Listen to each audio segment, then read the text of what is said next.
Buongiorno ragazzi, io sono Riccardo, bentornati nel mio canale YouTube. Oggi parleremo di incisori laser, vi parlerò infatti dell'incisore laser Atom Stack S10 Pro.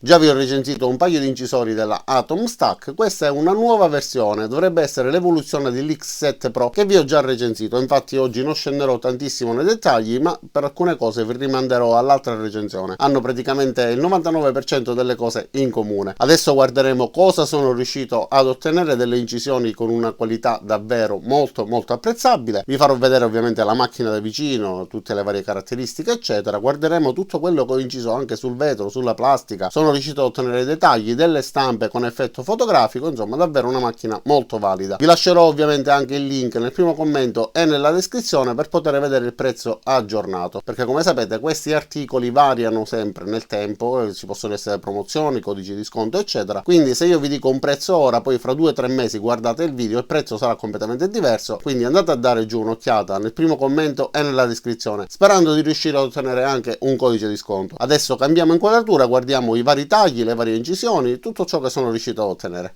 Iniziamo.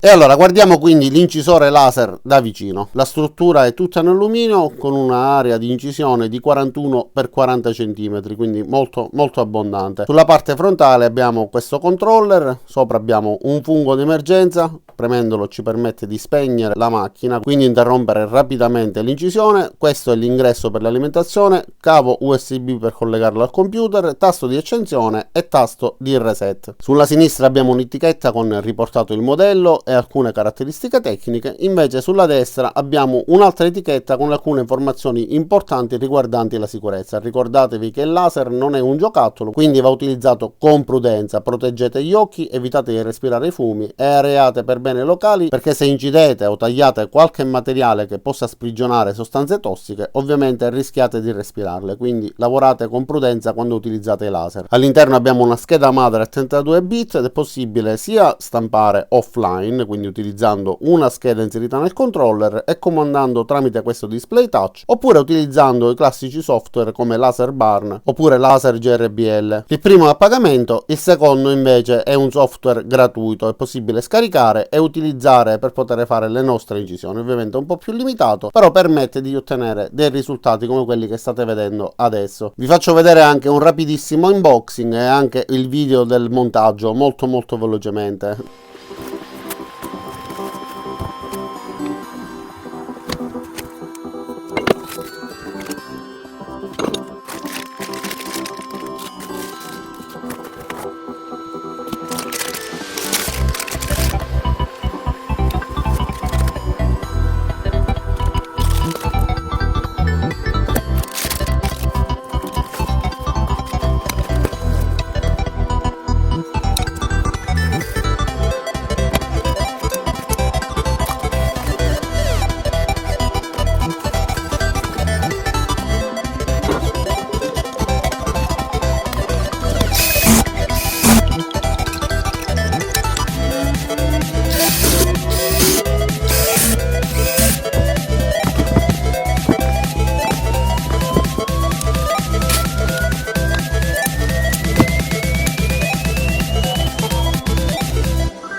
Si monta con molta facilità utilizzando dei fori che sono già praticati sulla struttura ed avvitando delle viti che ci permettono di fissare i vari elementi fra di loro. Dopodiché è possibile far passare questa cinghia dentata in modo da trainare tramite motori i vari assi. L'asse X arriva già montato e va semplicemente inserita nella struttura ed è una procedura che richiede davvero pochissimi minuti, in un quarto d'ora si monta con molta semplicità. Il modulo laser si fissa sulla parte alta e va bloccato tramite questo pomellino, quindi è possibile regolare la sua altezza in base alla distanza di messa a fuoco che ci necessita. Distanza di messa a fuoco che va regolata utilizzando questo pezzo in plexiglass come spessore. La distanza che dobbiamo avere dal pezzo sul quale dobbiamo incidere infatti deve corrispondere a 2 mm, quindi basta svitare questo pomello, sollevarlo all'altezza che ci necessita e poi ristringerlo.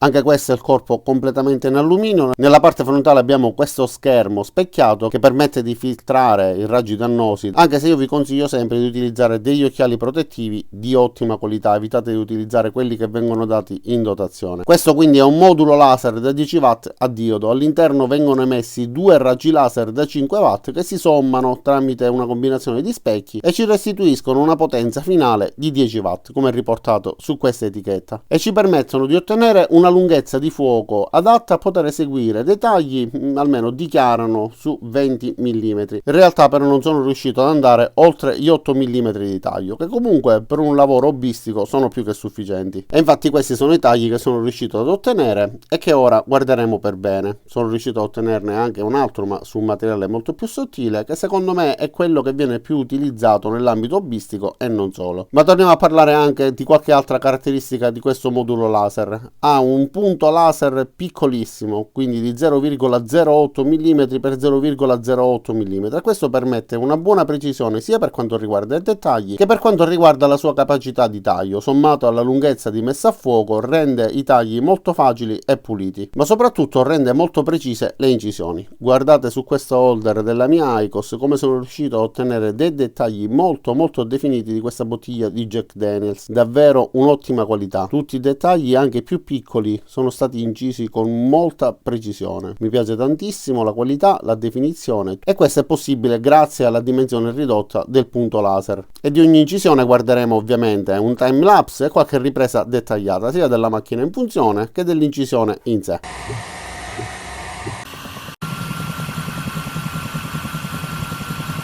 Ho fatto anche le prove di taglio, come vi dicevo, ho provato a ritagliare questo cagnolino e incidere questa farfalla con questi simboli e questi numeri. Questi sono presenti già nella SD che viene data in dotazione e li ho stampati utilizzando il display touch, quindi ho stampato offline senza utilizzare il PC. Come vedete il taglio è riuscito molto bene, pulitissimo. Non avendo l'air assist si sono formate queste bruciature, queste piccole segni di bruciatura che come vedete dal cagnolino ho rimosso semplicemente carteggiandolo con un paio di passate e si sono rimosse quasi del tutto. Bastano un paio di passate in più e si rimuoveranno completamente. Questo non è un difetto, ma purtroppo non avendo l'air assist sono dei segni che inevitabilmente si formeranno con la bruciatura del legno. Non so però le impostazioni perché erano presenti sulla SD, quindi ho cliccato sul file e ho stampato direttamente.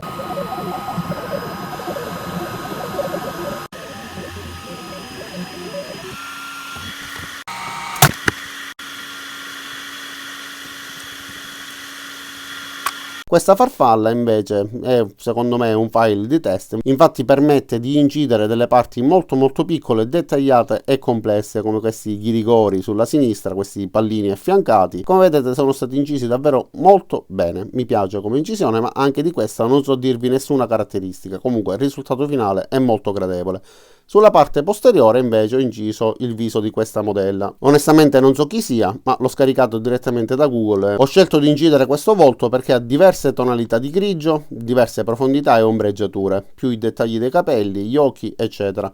Mi piace davvero come è venuto, solo che l'unico problema è che ho impostato una potenza un po' elevata e ho scavato il legno, però per quanto riguarda la qualità dell'incisione mi piace davvero tantissimo. È riuscito ad incidere bene, d'altra parte come tutti gli incisori della Atom Stack, un'azienda seria che produce degli ottimi incisori laser, è assolutamente eccezionale, guardate.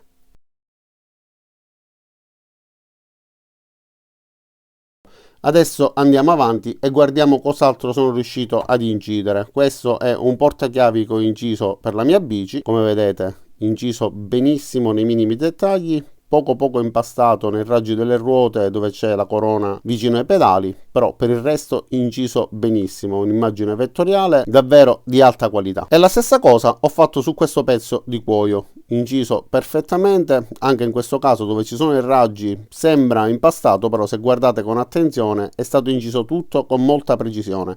e ho deciso di stampare questa immagine così piccola e dettagliata proprio per vedere la precisione dell'incisore laser. Anche la linea del copertone sembra una singola linea, in realtà sono due microlinee affiancate e da qua possiamo apprezzare la precisione di 0,08, considerando tra l'altro che quando ho inciso questa immagine su questo pezzo di pelle ho dovuto alzare più del dovuto l'incisore laser perché purtroppo inarcandosi la pelle rischiavo che il modulo laser strofinasse sulla stessa pelle, quindi la trascinasse, e quindi ho alzato un pochettino lo stesso e nonostante tutto è inciso benissimo. E poi a grande richiesta ho inciso anche sul vetro, guardate, anche in questo caso un'ottima incisione. Purtroppo ho utilizzato come base un pochettino di foam, lo stesso che viene dato all'interno della confezione, però non ho riflettuto sul fatto che il laser avrebbe attraversato il vetro e quindi questo avrebbe influito sulla stabilità della tazzina. Infatti, come vedrete dal video accelerato, la tazzina a un certo punto si muove proprio perché il foam sulla sua base, colpito dal laser, purtroppo ha ceduto. Però per quanto riguarda la qualità dell'incisione sul vetro è riuscita davvero ottima, davvero una bellissima incisione.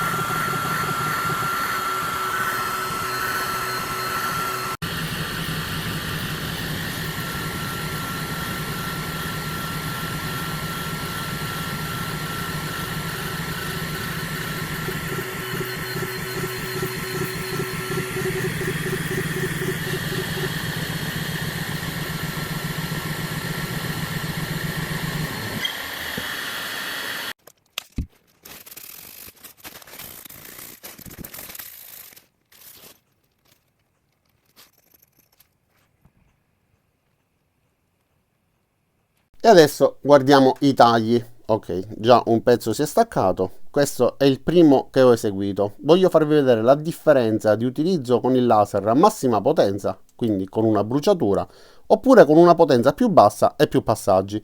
Questa ha un'alta potenza, mi pare fossimo al 90%, e ho fatto 7 giri, 7 passate. Sono riuscito a tagliare il pezzo, però come vedete ci sono alcune bruciature. Quindi successivamente ho fatto una sola passata molto lentamente al 100%, ero quasi riuscito a tagliarlo del tutto. Queste sono 8 mm di spessore, però come vedete anche in questo caso ci sono delle bruciature, quindi ho ridotto un pochettino la potenza, ho aumentato il numero di passaggi. In questo caso già come vedete va migliorando tantissimo, sono sparite le bruciature e abbiamo ottenuto quasi un taglio al 100%. Però la qualità migliore si ottiene riducendo davvero di tantissimo la potenza e aumentando in modo considerevole il numero di passate. Come vedete questo taglio è il più pulito di tutti. Sono riuscito con 30 passaggi a ottenere un taglio pulitissimo. Effettivamente un passaggio in più mi avrebbe consentito di fare un taglio perfetto, invece da questa parte forzandolo si è staccato. Comunque come vedete la pulizia del taglio tra una potenza elevata o con pochi passaggi e una potenza bassa con molti passaggi è imparagonabile, soprattutto perché non avendo l'air assist si rischia di ottenere queste bruciature che non sono sicuramente il massimo, facilmente rimovibili come vi ho detto poco fa per il ritaglio del cagnolino, però se riusciamo a ottenere un taglio più pulito possibile già dall'inizio sicuramente è meglio. Guardate che differenza, assolutamente imparagonabile. Qua abbiamo bruciato il legno, qua invece abbiamo i classici segni della combustione, però non si è bruciato nulla, i pezzi sono perfetti. Ma stiamo parlando comunque di 8 mm di spessore, uno spessore considerevole, anche se loro dichiarano 20 mm, sicuramente si potranno tagliare, ma chissà con quanti passaggi e con quale potenza. Questa invece è un'incisione del mio cagnolino, che per ora è sull'arcobaleno che ci guarda dall'alto. Come vedete da una fotografia sono riuscito a ottenere questa incisione con una risoluzione molto elevata. Si vedono pure i dettagli del pelo, la differenza di luminosità della zona colpita dal sole, della zona in ombra, l'ombra sul pavimento, insomma anche le fughe delle mattonelle. Davvero un'incisione di ottima qualità che mi piace tantissimo. Guardate la differenza fra il colore rosso fulvo del pelo che aveva il mio cane, il colore nero del collare, la medaglietta, insomma si vede davvero tutto molto bene fra contrasti, differenze di tonalità, chiaro scuro eccetera. Davvero un ottimo lavoro, mi piace.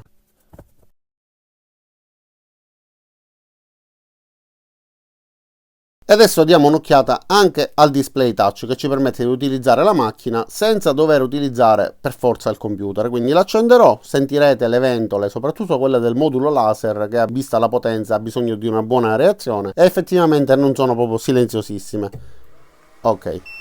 quindi si accende il display, che come vedete però non è luminosissimo, quindi si può utilizzare, però avrei preferito se avesse avuto una retroilluminazione un po' più elevata. Allora, innanzitutto si può utilizzare solamente se inseriamo una scheda SD nel suo alloggiamento e se all'interno della stessa sono presenti dei file. Quindi possiamo utilizzare sia i comandi per l'incisione che un comando setting, l'unica cosa che ci permette di fare è vedere la versione del nostro firmware ed eliminare il beep, cosa che io odio e quindi ho eliminato assolutamente, altrimenti ad ogni pressione avremmo avuto un feedback sonoro corrispondente alla pressione dei vari comandi.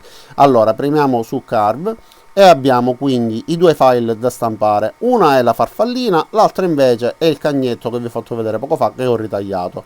Andiamo sul primo file. Abbiamo la possibilità di spostare gli assi, quindi come vedete in questo modo vado verso destra. Ok, ho mandato in home la macchina e come avete visto si è fermata automaticamente grazie ai sensori di fine corsa. Infatti questa macchina, a differenza di tante altre, ha i sensori di fine corsa su entrambi gli assi. Quindi spostiamola nuovamente.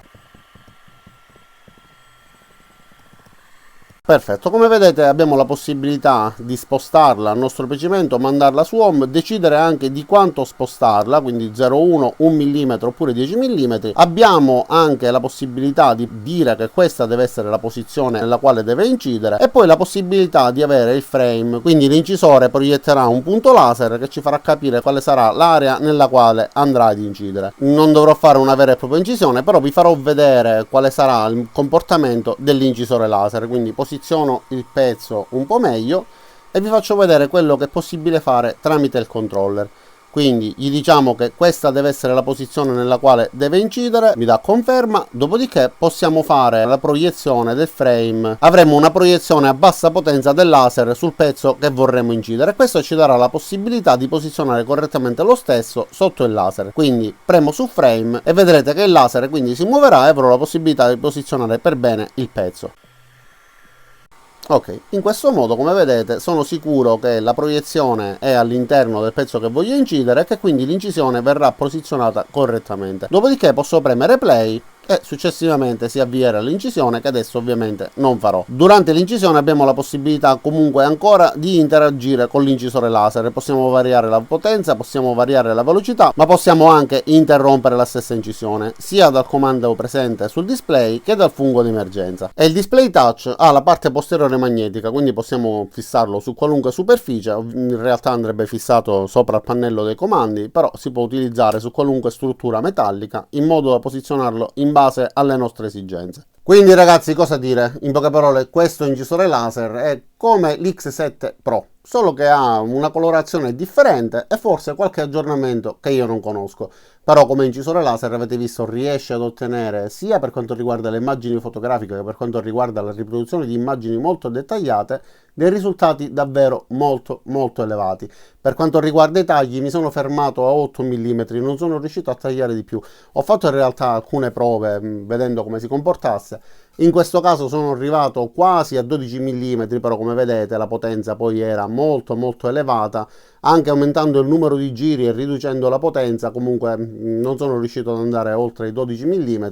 Anche se questo è compensato, multistrato credo di pioppo, quindi c'è della colla, ci sono altri elementi che vanno a influire sul taglio, però 20 mm mi sembra un pochettino ottimistica. Probabilmente potrebbe riuscirci, ma io non sono stato capace di farlo. Per quanto riguarda invece la qualità fotografica delle incisioni, la qualità dettagliata delle incisioni su una superficie come la plastica, che rischia di fondersi, di rovinarsi, se impostato ovviamente correttamente, riusciamo ad ottenere dei risultati molto belli. Detto questo, non mi resta che ringraziarvi di aver visto questo video fino in fondo. Vi invito ad iscrivervi al mio canale e a cliccare sul link per andare a vedere il prezzo aggiornato ed eventuali promozioni, codici di sconto eccetera che potrei riuscire ad ottenere. Non vi prometto nulla, ma ci proverò. Adesso vi saluto davvero, vi ringrazio di aver visto questo video fino in fondo, vi invito ad iscrivervi al mio canale, mettere mi piace al video se vi è piaciuto o l'avete ritenuto utile, cliccate sulla campanella qua giù per attivare le notifiche e io e Tatu vi diamo appuntamento ai miei prossimi video. Ciao da Riccardo e a presto!